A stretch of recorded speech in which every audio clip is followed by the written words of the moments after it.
Pelle en main, à demi nus, retranchés au premier étage du bâtiment, ces manifestants affrontent les forces de l'ordre. Pendant près d'une heure, le siège du parti de l'opposant Martin Fayoulou est transformé en champ de bataille. De nombreux policiers encerclent l'entrée. L'un d'eux jette une pierre par-dessus le mur de l'enceinte. Elle lui est aussitôt renvoyée. La tension monte. La police charge.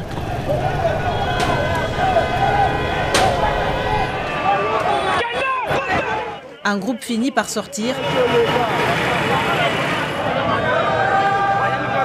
Et la situation dégénère.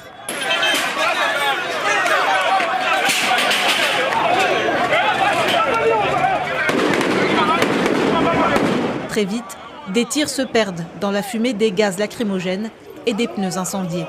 C'est un des résistants qui a été tapé par une balle. Venu, vous avez vu, l'œil est presque parti. Il y a 6 personnes avec des blessés graves. Là, nous devons l'évacuer et pendant tout ce temps, il a perdu beaucoup de sang. Ils sont nombreux à avoir perdu beaucoup de sang.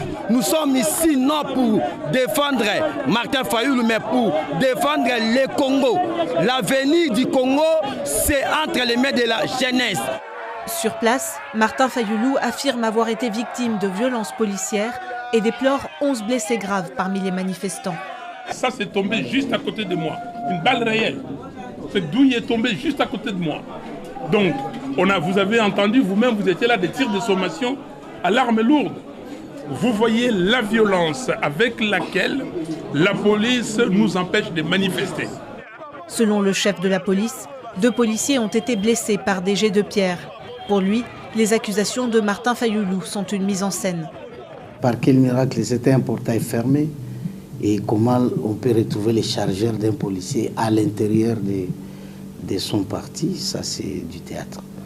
Malgré l'interdiction du gouvernement, 5 candidats de l'opposition, dont Martin Fayoulou et Denis Mukwege, avaient maintenu leur appel à se rassembler pour protester contre ce qu'ils qualifient de simulacre d'élection. Dès le 20 décembre, jour de vote, les opposants avaient dénoncé des irrégularités. Un climat qui fait craindre des tensions à l'annonce du vainqueur de la présidentielle.